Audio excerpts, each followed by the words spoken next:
Assalamualaikum warahmatullahi wabarakatuh. Hari ini kembali kita melanjutkan pembelajaran mata kuliah pragmatik. Pada pertemuan pekan lalu telah kita bahas mengenai prinsip kerjasama yang dikemukakan oleh Grace yang mencakup 4 maksim. Selanjutnya pada hari ini kita akan lanjut ke salah satu bagian dari pragmatik, yaitu kesantunan berbahasa. Baik, adapun capaian pembelajaran pada mata kuliah ini yaitu mahasiswa mampu menyimpulkan teori kesantunan berbahasa yang dikemukakan oleh Gavrilich dan skala kesantunan. Sub CPMK atau kemampuan akhir tiap tahapan pembelajaran. Yang pertama,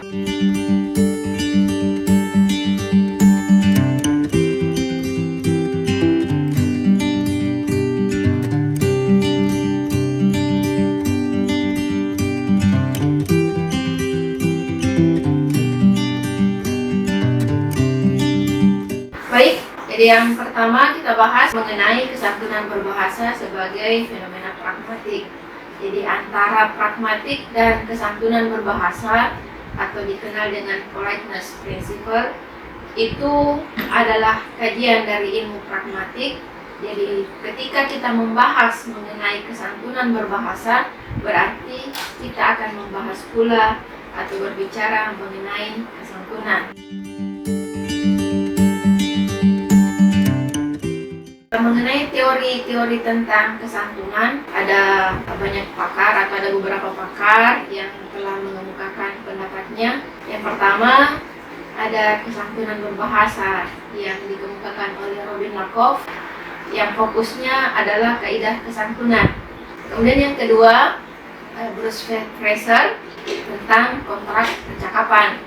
Yang ketiga ada Brown dan Levinson mengenai strategi kesantunan, Gavrilich mengenai prinsip kesantunan, Shirley mengenai fungsi kesantunan, dan Pranowo mengenai indikator kesantunan. Saya yakin mahasiswa sekalian sudah paham semua mengenai kesantunan ini.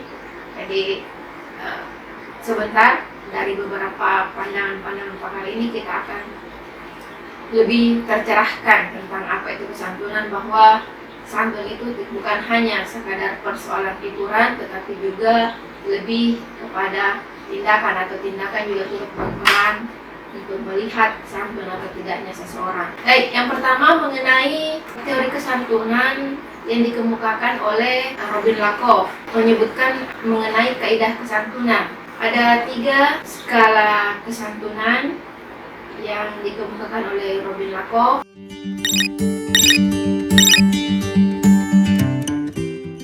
Yang dimaksud dengan skala formalitas di sini adalah skala yang tuturan itu tidak terdengar memaksa atau kedengaran angkuh. Kemudian yang kedua, skala ketidaktegasan. Sini petutur memberikan pilihan kepada mitra tutur.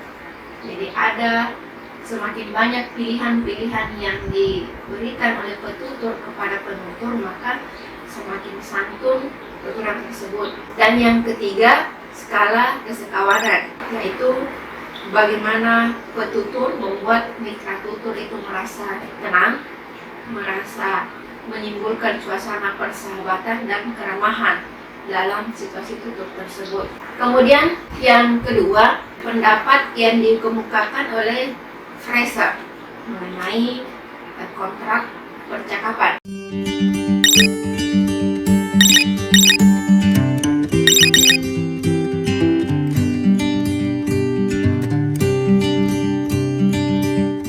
Dimaksud dengan hak di sini adalah sesuatu yang menjadi milik penutur atau mitra tutur, sedangkan kewajiban di sini adalah keharusan yang harus dilakukan oleh peserta pertuturan atau dalam hal ini petutur.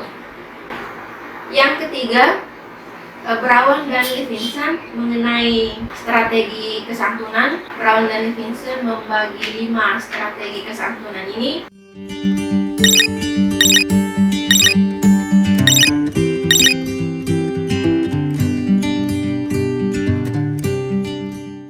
Kemudian kesantunan berbahasa yang dikemukakan oleh Gavrilich dalam hal ini menjadi topik kajian kita mengenai prinsip kesantunan. Jadi kalau Gavrilich menyebutnya dengan prinsip kesantunan yang kemudian disebut dengan maksim. Ada 6 maksim yang ditawarkan oleh Gavrilich.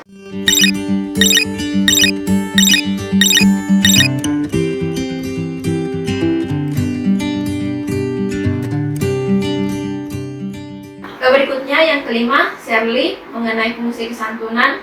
Ini terkait dengan tindak tutur juga. Kalau fungsi kesantunan yang dikemukakan oleh Shirley itu juga ada 5.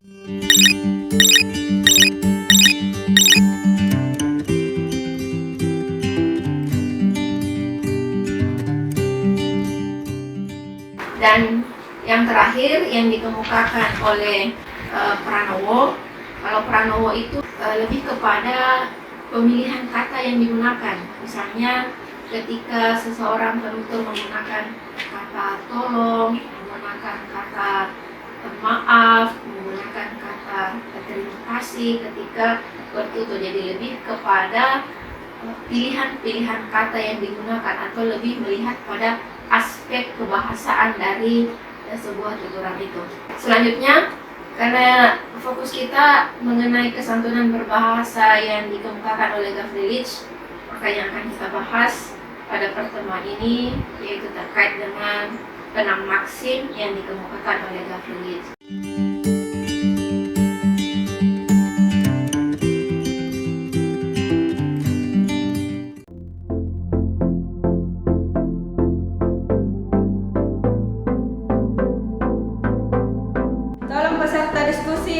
Suaranya dipelangkan, kami agak terganggu.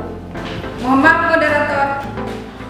Baik, yang pertama untuk maksim kebijaksanaan, bentuk tuturannya itu komisif dan impositif.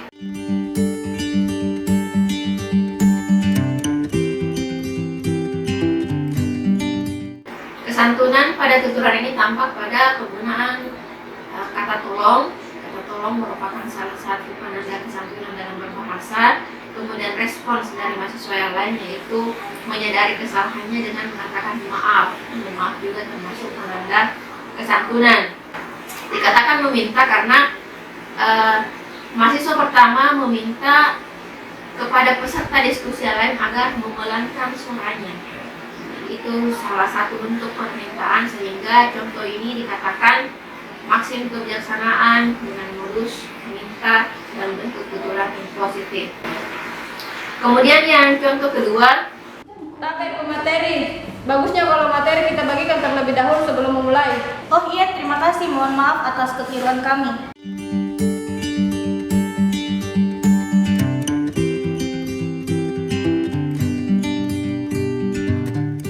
penanda kesantunannya adanya penggunaan kata tabe.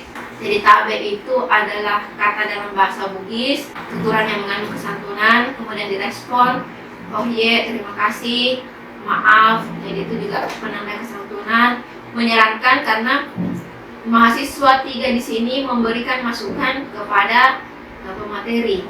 Yang kedua adalah maksim penerimaan. Untuk maksim penerimaan, bentuk tuturannya itu bisa komisif dan bisa impositif atau direktif. Sedangkan modusnya bersumpah atau berjanji serta memanjatkan doa untuk tuturan komisif dan memohon untuk tuturan impositif.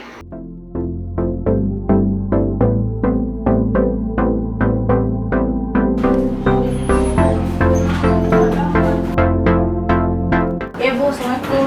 Waalaikumsalam. Lisa, tolong sampaikan ke temannya yang lain kalau hari ini Ibu masuk ya. Ya insya Allah Bu, kalau begitu saya pergi dulu, saya ruangan kosong. Oh ya, nanti kabari saja kalau sudah dapat ruangannya. Iya Bu, terima kasih Bu. Bu. Waalaikumsalam.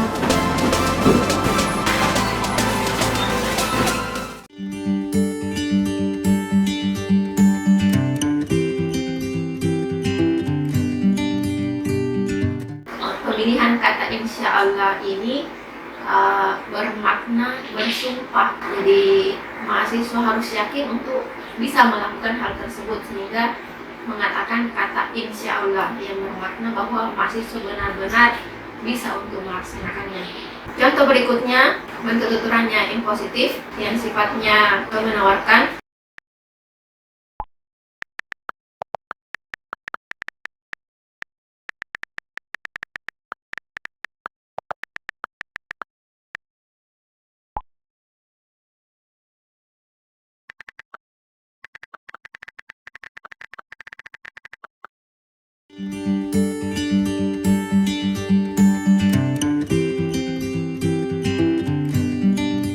Jadi dengan santun mahasiswa mengawali percakapan dengan mengucapkan salam, kemudian meminta maaf, kemudian menanyakan bagaimana proses perkuliahan pada hari ini. Karena cara mahasiswa ini menyampaikan dengan baik, maka direspon dengan baik oleh dosen dan direspons kembali oleh mahasiswa. Selanjutnya mengenai maksim kerendahan hati ya, yang ketiga.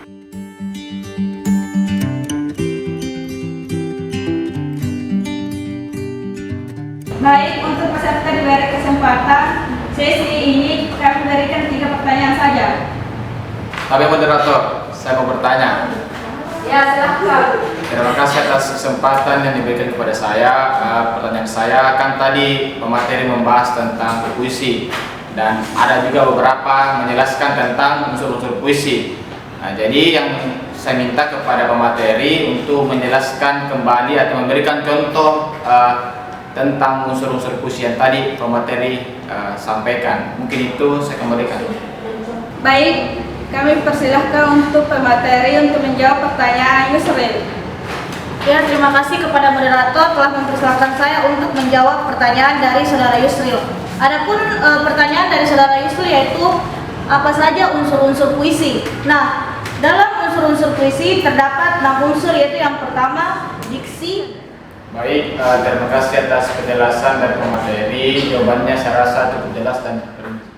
Dengan santun, mahasiswa ini mengakui bahwa jawaban yang diberikan oleh pemateri itu sudah baik dan sudah dipaparkan secara rinci. Jadi walaupun komunikasi terjadi antara mahasiswa, tetapi ketika apa yang disampaikan oleh mitra tutur atau penutur itu sudah benar, maka mahasiswa lain tidak sungkan untuk mengakui jawaban temannya. Kemudian contoh berikutnya, bentuk tuturan asertif masih dimaksim kerendahan hati dengan modus menunjukkan. Baik, terima kasih kepada kelompok penyaji. Saya rasa jawabannya sudah cukup jelas dan terperinci. Bagaimana dengan yang lain? Tapi moderator, Iya, silakan saudara Ani. baik, di sini saya tidak ingin bertanya, tapi saya ingin mengoreksi materi kelompok 3 pada halaman 7 terdapat beberapa hal yang tidak lengkap. Baik saudara Rara, mungkin kesalahan itu ya kesalahan dari saya, mohon dimaafkan. Harusnya lebih teliti lagi. Jangan-jangan bukan kamu yang kerja.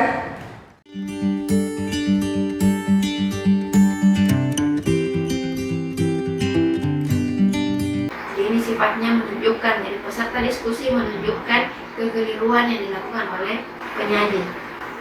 Kemudian yang keempat mengenai maksim kedermawanan. Bentuk tuturannya itu bisa asertif dengan modus menyebutkan dan ekspresif dengan modus pujian dan terima kasih. Untuk contohnya, Siapa saja yang tidak hadir hari ini? Hanya Rizal yang tidak masuk, Ibu. Terus di mana Tika? Kenapa ada namanya di sini? Jangan tulis nama temannya di absen kalau tidak hadir ya.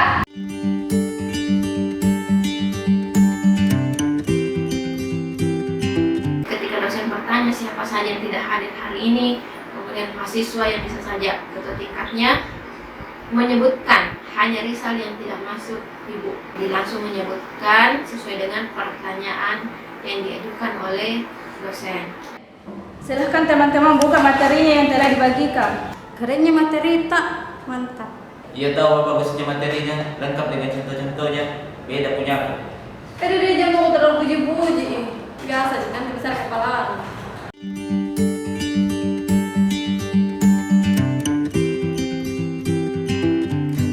Jadi ini ujian yang diberikan oleh peserta diskusi kepada kelompok pemateri. Kemudian mahasiswa lain merespon juga, ia tahu bagusnya ini materi tak. Jadi berupa pujian yang memang sesuai dengan kenyataan atau berdasarkan apa yang disajikan oleh pemateri.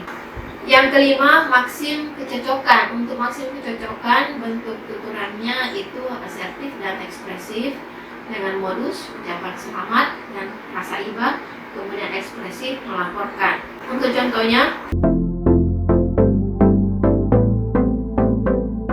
baiklah, itulah tadi kesimpulan dari kelompok kami. Terima kasih.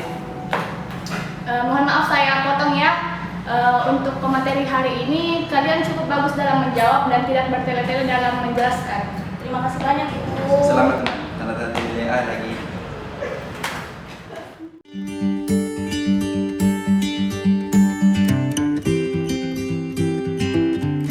berdasarkan apa yang disampaikan oleh dosen, kemudian direspon oleh mahasiswa, kemudian mahasiswa tidak sungkan untuk memberikan ucapan selamat kepada rekannya sebagai bentuk luapan hati atau ekspresi dari apa yang disampaikan oleh dosen dan terhadap pencapaian salah seorang temannya.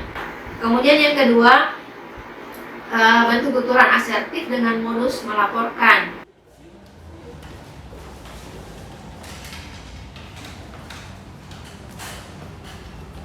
Tabe Ibu, ini tugasku. Ayu, kenapa tugasnya baru dikumpulkan sekarang? Ya maaf Ibu, saya terlambat karena kemarin saya baru dapat laptop dan baru selesai saya kerja kemarin Ibu. Aduh, selalu begitu, banyak sekali alasanmu. Oke, silakan duduk. Baik Bu, terima kasih.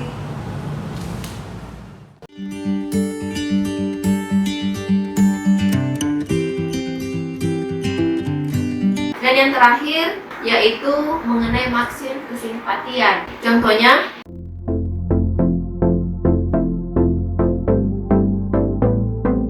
Ketua tingkat, tolong absen teman-temannya.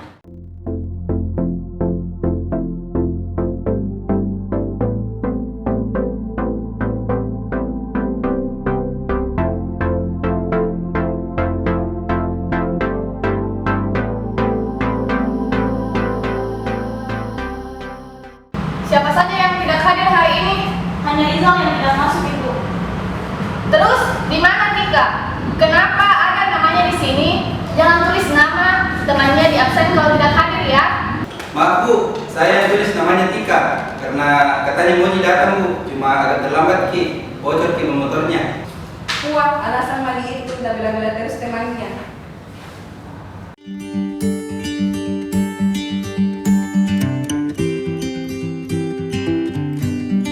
mahasiswa dengan jujur mengakui bahwa menuliskan nama temannya dengan alasan rekannya tersebut bersedia untuk hadir cuma terlambat karena ada kendala yang dihadapi selama perjalanan.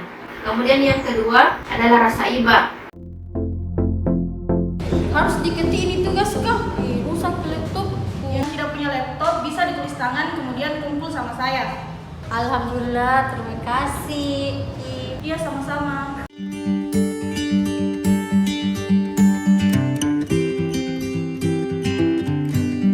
Dengan rasa iba boleh ditulis tangan kemudian dipoto. Dan yang terakhir mengenai skala kesantunan ada 3 pakar.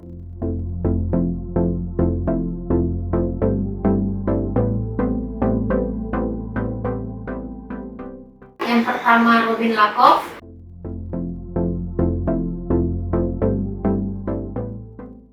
Skala formalitas itu adalah tuturan-tuturan yang diberikan itu tidak terdengar memaksa atau angkuh.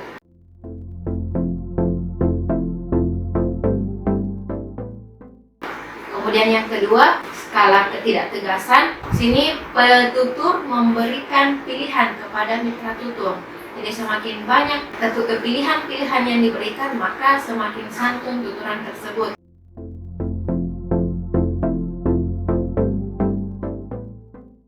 Kemudian yang ketiga, skala kesekawanan. Mitra tutur merasa tenang, merasa ada suasana keakraban yang terjadi dalam komunikasi tersebut.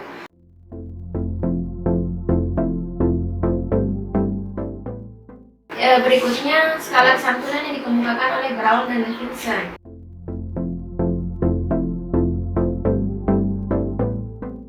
Untuk skala jarak sosial di sini yang diperhatikan adalah umur, jenis kelamin. Jadi semakin berumur seseorang atau semakin tua seseorang, maka tingkat kesantunan berbahasanya itu lebih tinggi.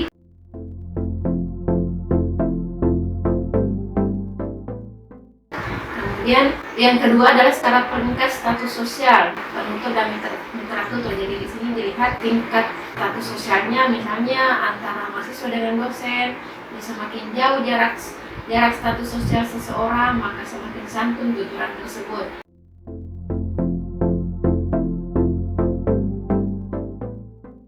Kemudian skala tidak tutur ini terkait dengan kedudukan relatif tidak tutur.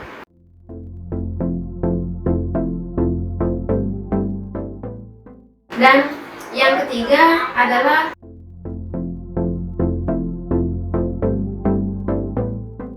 skala kerugian dan keuntungan. Di sini merujuk pada besar kecilnya keuntungan yang disebabkan oleh sebuah tindak tutur atau sebuah pertuturan.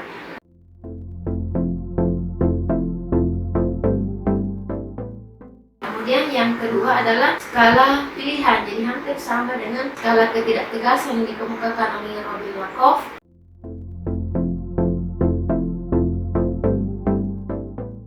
Kemudian yang ketiga, skala keotoritasan, merujuk kepada hubungan status sosial antara penutur dan mitra tutur. Hampir sama juga dengan pendapat Brown dan Levinson mengenai skala peringkat status sosial.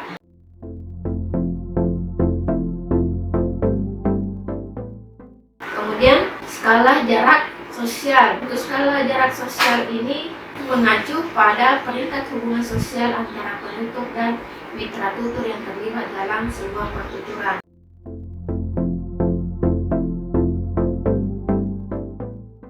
Dan yang terakhir, skala ketidaklangsungan. Untuk skala ketidaklangsungan dikatakan bahwa semakin tidak langsung sebuah tuturan, maka semakin santunlah tuturan tersebut.